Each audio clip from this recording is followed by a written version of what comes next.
Hello everyone, this is Preet and welcome back to my YouTube channel. Students, हम लोग last video में देख रहे थे एक्सरसाइज 4.2 क्वेश्चन नंबर 1 जिसकी दो इक्वेशंस हम लोग देख चुके हैं। आज हम लोग स्टार्ट करेंगे इस वीडियो में इक्वेशन नंबर 3 और इन इक्वेशंस का हम लोग निकालेंगे इनके roots by factorisation method. Okay, तो देखिए जो थर्ड इक्वेशन है वो आपके पास में है √2x² plus 7x plus 5 √2 equals to 0। तो फर्स्ट ऑफ ऑल हमें क्या करना है, मिडिल टर्म का स्प्लिट करना है, यानी कि इसके फैक्टर बनाने हैं। तो फैक्टर बनाने के लिए फर्स्ट ऑफ ऑल हमें चाहिए, मल्टीप्लाई करने पे तो आना चाहिए a इंटू सी टर्म्स, है ना, a और c का प्रोडक्ट आना चाहिए और एडिशन या सब्ट्रैक्शन करने पर मिडिल टर्म खुद आनी चाहिए। ठीक है, तो देखते हैं, लेट्स स्टार्ट। तो यहाँ पे देखिए बच्चों, मल्टीप्लाई करने पे तो क्या आना चाहिए, a और c का प्रोडक्ट ना, a टर्म और c का प्रोडक्ट, यानी कि 5√2 मल्टीप्लाई कीजिए √2x²। ठीक है, तो जब आप इन दोनों को मल्टीप्लाई करेंगे तो क्या होगा, देखिए रूट ये क्या है, बिना रूट की है ना डिजिट, और ये दोनों क्या है, रूट की डिजिट्स है। ठीक है, तो रूट की डिजिट्स जो है केवल वही आपस में मल्टीप्लाई होती हैं, विदाउट रूट जो है वो रूट वाली डिजिट से कभी भी मल्टीप्लाई नहीं होता है। तो 5 को एज इट इज रख दीजिए, मल्टीप्लाई √2 इंटू √2 कितना हो गया, केवल 2, क्योंकि √2 इंटू √2 कितना होता है, √4, और 4 का स्क्वायर रूट कितना होता है, 2 होता है। तो √2 मल्टीप्लाई √2 कितना हो गया, केवल 2, और साथ में x², तो कितना हो गया, 5 2 10x²। मतलब आपको जो ये मिडिल टर्म है उसको इस तरीके से स्प्लिट करना है, ऐसे फैक्टर बनाना है जिनको मल्टीप्लाई करने पे तो आए 10x² और ऐड या सब्ट्रैक्शन करने पर आए ये मिडिल टर्म खुद, यानी कि 7x। तो ऐसे जो है वो फैक्टर कौन कौन से हो सकते हैं, तो देखिए सीधा सा फंडा है 10, या तो 10 1 10 खुद होता है, ठीक है, लेकिन 10 और 1 में ऐसा कोई रिलेशन नहीं है जिसमें ऐड या सब्ट्रैक्शन करने पर 7 आए। दूसरा है 2 इंटू 5, यानी कि 5 2 10, ठीक है, मल्टीप्लाई करने पे 10 आता है, और 5 और प्लस 2 करने पर भी 7 आता है, यानी कि यहाँ पर जो आपके फैक्टर होंगे वो क्या होंगे, 5x प्लस 2x, दोनों ही डिजिट प्लस की होंगी, ऐड करेंगे तो प्लस का 7x मिल जाएगा और मल्टीप्लाई करेंगे तो प्लस का 10x² मिल जाएगा। ठीक है, तो आप 7x की जगह पे फैक्टर लिख सकते हैं यहाँ पर 5x प्लस 2x। ठीक है, तो देखते हैं, तो यहाँ पे देखिए √2x² plus 2x plus 5x plus 5 √2 equals to 0। अब हमें क्या स्टेप लगाना रहता है, आगे कॉमन लेना रहता है। अब देखिए बच्चों, इनमें क्या क्या कॉमन आ रहा है। वैसे अगर आप इसको देखें तो आप लोग सोचेंगे मैम यहाँ पे तो सिर्फ x कॉमन आ रहा है ना, लेकिन अगर x यहाँ पे कॉमन आएगा तो जो मैंने आपको बताया कि जो ब्रैकेट वाली डिजिट है वो एक डिजिट हमेशा सेम आती है, तो वैसा नहीं हो पाएगा, है ना। तो आपको इसमें कंफ्यूज नहीं होना है। देखिए यहाँ पे सिर्फ दिखने पे तो आपको ऐसा लग रहा है कि यहाँ पे सिर्फ और सिर्फ x ही कॉमन आएगा, क्योंकि ऐसी कोई डिजिट नहीं है जो दोनों में सेम हो केवल x के अलावा, है ना। बट अभी हमने क्या बोला था, √2 इंटू √2 क्या होता है, √2 इंटू √2 क्या होता है, केवल 2। तो जब √2 इंटू √2 केवल 2 होता है तो क्या हम इस 2 को इस फॉर्म में नहीं लिख सकते, ये जो 2 है उसे हम क्या लिख सकते हैं, √2 इंटू √2 की फॉर्म में लिख सकते हैं, यानी कि हम इस 2 की जगह पे लिख सकते हैं √2 इंटू √2 इंटू x। तो अगर मैं इस 2 की जगह पे √2 इंटू √2 लिख दूं, फिर तो इन दोनों में कॉमन आ सकता है ना, एक रूट तो कॉमन आ ही सकता है, इसमें तो 2 रूट हो रहे हैं लेकिन इसमें 1√2 है, तो 1√2 तो कॉमन आ ही सकता है ना दोनों में, है ना। तो हम ये चीज क्या कर सकते हैं, हम ये चीज यहाँ पर लिख सकते हैं। ठीक है, तो इन दोनों में हम लोग कॉमन क्या ले सकते हैं, √2 और x हम क्या ले सकते हैं, कॉमन ले सकते हैं यहाँ पे। ठीक है, अब जो बची है वो डिजिट आप लोग वापस एज इट इज यहाँ पे लिख सकते हैं। तो देखिए यहाँ पे ये लाइन लिखने की जरूरत तो नहीं है, लेकिन मैंने आप लोगों के लिए लिख दी है कि ताकि आप लोग ये चीज भूले नहीं कि मैम ने, एक्चुअली क्या होता है ना कि हम जब तक चीज को समझते हैं तब तक तो हमें लगता है कि हाँ हमें आता है, लेकिन जैसे ही हम खुद इस चीज को करने लगते हैं तो हमें लगता है कि नहीं, हम लोग वापस यहाँ पे अटक गए, पता नहीं मैम ने किस तरीके से यहाँ पर कर लिया। तो इस वजह से मैंने यह लाइन आपको समझाने के लिए लिखी भी है कि 2x को हम लोग लिख सकते हैं √2 इंटू √2 इंटू x। ठीक है, बाकी सेम चीजें हैं। इन दोनों में कॉमन क्या आया, √2 और x कॉमन आया, क्योंकि इसमें x तो है ना। यहाँ पीछे क्या रह गया, √2x² से √2x कैंसिल और पीछे रह गया केवल x। प्लस यहाँ पे एक रूट 2 से एक रूट कैंसिल और x से x कैंसिल, पीछे बच गया केवल root 2।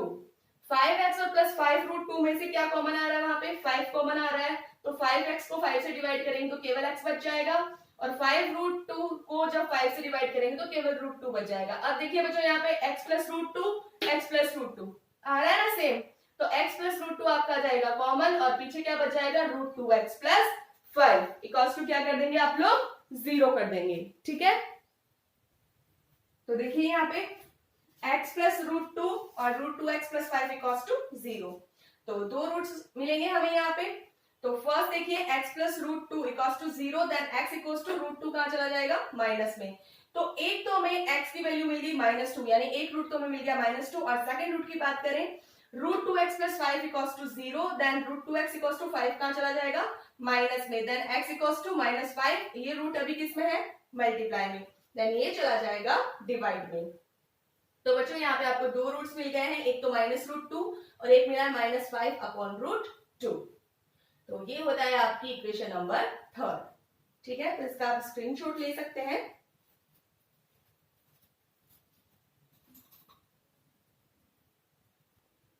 Next fourth equation is 2x square minus x plus 1 upon 8 equals to 0। अब यहाँ पे देखिए बच्चों, ऐसी जब कंडीशन आ जाती है तो हमें यहाँ पे क्या लेना पड़ता है, एलसीएम। या तो आप लोग क्या कर सकते हैं, एलसीएम लेके, मतलब जैसे इनके नीचे कुछ नहीं है तो आप लोग 1 लगा सकते हैं, इसके नीचे कुछ नहीं है तो क्या लगा सकते हैं, 1 लगा सकते हैं, और फिर इन तीनों का एलसीएम ले सकते हैं। एक तो मेथड ये है। दूसरा मेथड है, जैसे ये नीचे क्या है 8, तो आप क्या कर सकते हैं, दोनों तरफ, दोनों जो इक्वेशन है यानी कि दोनों तरफ, इस तरह की इक्वेशन इधर 0, दोनों तरफ आप क्या करेंगे, इक्वल के 8 से मल्टीप्लाई कर देंगे। ठीक है, तो भी ये हो सकता है। तो हम यहाँ पर क्या ले रहे हैं, मान लीजिए हमने यहाँ पे क्या ले लिया, एलसीएम ले लिया। ठीक है, तो 1 1 और 8 में से एलसीएम तो क्या आएगा, हमें पता है 8 ही आना है। अब 1 जो है 8 से डिवाइड होगा कितने टाइम, 8 टाइम्स, तो 8 को जब आप 2 से मल्टीप्लाई करेंगे तो आपको क्या मिलना है यहाँ पर, 16x स्क्वायर, माइनस 1 8 से डिवाइड होगा 8 टाइम, 8 को x से करेंगे कितना आएगा, 8x, प्लस 8 को 8 से डिवाइड करेंगे कितने टाइम, 1 टाइम, 1 को 1 से मल्टीप्लाई करेंगे 1 इक्वल्स टू क्या आएगा, 0 आएगा। अब हम आगे क्या कर सकते हैं बच्चों, ये जो 8 है वो कहां चला जाएगा, अभी डिवाइड में वो चला जाएगा 0 के मल्टीप्लाई में। ठीक है, तो 0 के मल्टीप्लाई में अगर कोई भी डिजिट जाए तो आंसर कितना आता है, 0 ही आता है, तो ये 8 की वैल्यू क्या हो जाएगी, 0 ही हो जाएगी। अब देखिए बच्चों यहाँ पे, अब हमें हमारी एग्जैक्ट इक्वेशन मिल गई है 16x square minus 8x plus 1। Then हमें यहाँ पर क्या करना है, हमें अब क्या करना है, ये जो मिडिल टर्म है इसको स्प्लिट करना है, हमें फैक्टर्स बनाना है। तो देखिए मल्टीप्लाई करने पे तो क्या आना चाहिए, 16x स्क्वायर, क्योंकि 16x स्क्वायर को आप 1 से मल्टीप्लाई करेंगे तो 16x स्क्वायर आना है। ठीक है, वो भी प्लस का, और अगर आप सब्ट्रैक्शन या एडिशन करते हैं तो आपको मिडिल टर्म चाहिए यानी कि माइनस की 8x।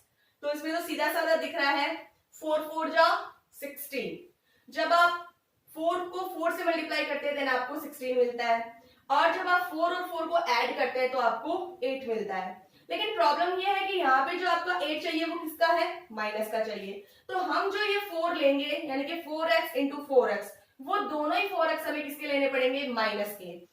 अब माइनस भी अब दिमाग में आ रहा है कि भाई 16x स्क्वायर तो प्लस का है, तो बच्चों minus into minus equals two plus, तो इसमें आपको घबराने की जरूरत नहीं है, आप दोनों डिजिट जो -4x है वो दोनों ही क्या लेंगे, प्लस के लेंगे। ठीक है, तो लेते हैं देखिए इक्वेशन में, तो यहाँ पे देखिए 16x स्क्वायर माइनस 8x की जगह क्या आ जाएगा, -4x प्लस 1 इक्वल्स टू 0। अब 16x स्क्वायर माइनस 4x, इन दोनों में कॉमन क्या आ रहा है आपका, 4x कॉमन आ रहा है, तो 4 4 जा 16, x स्क्वायर को x से डिवाइड किया केवल x बच गया, 4x को 4x से डिवाइड किया 1 और प्लस माइनस माइनस। ठीक है, अब 4x प्लस 1, इन दोनों में से कुछ भी कॉमन नहीं है। ठीक है, जहां पे कुछ भी कॉमन नहीं होता वहां पे क्या कॉमन होता है, 1, तो यहां पर हम क्या कॉमन ले लेंगे, 1।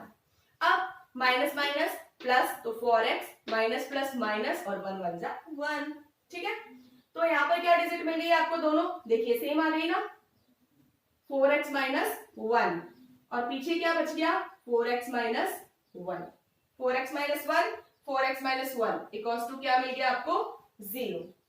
ठीक है, अब 4x minus minus 1 equals to 0, then 4x equals to, ये 1 कहां चला जाएगा प्लस में, देन x इक्वल्स टू 1/4, इधर भी सेम होने वाला है, 4x minus 1 equals to 0, then x equals to 1, sorry 4x equals to 1, then x equals to 1/4। तो ये रूट्स, हमें दो रूट्स मिल गए, 1/4, 1/4, यानी कि इस बार ये जो इक्वेशन है इसके दोनों ही रूट्स कितने आएंगे 1/4, 1/4। ठीक है, तो ये हो गई आपकी इक्वेशन नंबर 4। इसका आप लोग स्क्रीनशॉट ले लीजिए और उसके बाद हम लोग देखेंगे इस फर्स्ट क्वेश्चन की जो लास्ट इक्वेशन है, equation number 5th। Fifth and last equation is 100x square minus 20x plus 1 equals to 0। ठीक है, अब यहाँ पे देखिए जिनका c कांस्टेंट अगर 1 आ जाए ना तो वहां पे एक काम बढ़िया है, क्या, जब हम इसको स्प्लिट करते हैं, जब हम इनके फैक्टर निकालते हैं तो हमें क्या करना पड़ता है, a टर्म और c टर्म को मल्टीप्लाई करके देखना पड़ता है। तो यहाँ पे अगर 1 है तो हमें a इंटू सी क्या मिलता है, a ही मिलने वाला है, जो a टर्म होता है वही होता है, क्योंकि हम 1 से किसी भी डिजिट को डिवाइड करेंगे तो वही डिजिट हमें मिलती है सेम, है ना। तो एक तो फायदा हो गया ना, मल्टीप्लाई से बचाव हो गया, यहाँ पे प्रोटेक्शन बाय मल्टीप्लाई, ओके, है ना। देन अब यहाँ पर अगर हम फैक्टर्स की बात करें तो देखिए मल्टीप्लाई करने पे तो हमें क्या मिलना चाहिए, 100x स्क्वायर, है ना, a इंटू सी। ठीक है, और एडिशन या सब्ट्रैक्शन करने पे हमें क्या मिलना चाहिए, बीच में क्या है, मिडिल टर्म इज माइनस का 20x। अब भैया और तो सब कुछ ठीक है, बाकी प्लस माइनस वाली थोड़ी सी गड़बड़ है कि मल्टीप्लाई वाली डिजिट तो होनी चाहिए प्लस में, और जो सब्ट्रैक्शन एडिशन वाली है, जो मिडिल टर्म वाला फैक्टर है वो होना चाहिए माइनस में। अब हम क्या करेंगे, पहली बात तो 100 के देखिए फैक्टर 10 इंटू 10, सिंपल सा है ना, 10 इंटू 10, मल्टीप्लाई किया तो 100 और एडिशन की तो 20। बट हम लेंगे कैसे, 20 एडिशन करने पे आता है ना तो माइनस का है, तो इस बार भी हमें क्या करना पड़ेगा, लास्ट टाइम की तरह जो हम ये फैक्टर्स लेंगे वो दोनों ही किसके लेने पड़ेंगे, माइनस के। माइनस का 10x माइनस का 10x ऐड करेंगे तो माइनस का 20x, और मल्टीप्लाई करेंगे तो minus into minus equals two plus. देखिए माइनस का 10x इंटू माइनस का 10x, मल्टीप्लाई करेंगे तो माइनस माइनस प्लस, और एडिशन करेंगे तो माइनस का 20x। हो रही है ना दोनों कंडीशन फुलफिल। ठीक है, तो इसके फैक्टर्स हम लोग लिख लेते हैं यहाँ पे। अब यहाँ पे देखिए 100x square minus 10x plus 1, इन दोनों में कॉमन क्या आ रहा है, 10x कॉमन आ रहा है। देन 100 को 10 से डिवाइड करेंगे 10, और x स्क्वायर को x से डिवाइड करेंगे x, माइनस 10x को 10x से डिवाइड करेंगे 1, माइनस इन दोनों में लास्ट टाइम की तरह कुछ भी कॉमन नहीं आ रहा है, तो क्या करना है, जहां पे कुछ भी कॉमन नहीं आता वहां पे क्या कॉमन लेते हैं हम लोग, 1, तो लिख दीजिए 1, और सेम डिजिट आ जाएगी 10x, लेकिन माइनस प्लस माइनस, तो माइनस का 1 इक्वल्स टू 0। तो बीच वाले ये जो ब्रैकेट वाली डिजिट है सेम आ रही है ना, 10x माइनस 1, 10x माइनस 1, तो 10x माइनस 1 को क्या ले लीजिए, कॉमन, और पीछे क्या बच गया, पीछे भी वही बचा है जो हमने कॉमन लिया है, 10x माइनस 1। ठीक है, इक्वल्स टू क्या आएगा, 0। तो दोनों डिजिट को क्या करेंगे, 0 के इक्वल करेंगे और x की वैल्यू यानी कि दोनों रूट्स निकाल लेंगे। तो यहाँ पे देखिए इस बार फिर वही आराम है जो लास्ट क्वेश्चन में आराम था, कि जो दोनों ही ब्रैकेट्स थे वो एकदम सेम थे, तो दोनों ही जो रूट्स आएंगे, दोनों ही जो x की वैल्यू आएंगी वो बिल्कुल ही सेम आएंगी। अगर लेकिन एक अगर आप देखें तो नुकसान भी है क्या, अगर एक आपने रूट अगर गलत निकाल दिया तो दूसरा भी आप लोग क्या करेंगे, गलत ही निकालेंगे। आप लोग सोचेंगे जब डिजिट सेम है तो आंसर भी सेम ही आना है ना, तो इसको प्रॉफिट में चेंज करना है, यानी कि 2 बार करके देख लीजिएगा तो आंसर अपने आप पता चल जाएगा, है ना। तो 10x minus 1 10x minus 1 equals to 0, then 10x minus 1 equals to 0, then 10x equals to ये जो 1 है कहाँ चला जाएगा, प्लस में, और x इक्वल्स टू ये जो 10 है वो मल्टीप्लाई में कहाँ चला जाएगा, डिवाइड में। तो 10x equals to 1, then x equals to 1/10, उसमें भी सेम है, 10x minus 1 equals to 0, then 10x equals to 1, then x equals to 1/10। तो ये मिल गया आपको 2 रूट्स इस इक्वेशन के। ठीक है, तो इसका आप लोग स्क्रीनशॉट ले लीजिए।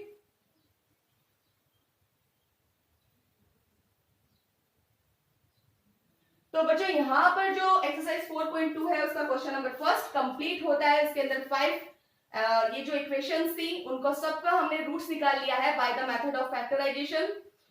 आई होप बच्चों सारे क्वेश्चन अच्छे से समझ में आ रहे होंगे।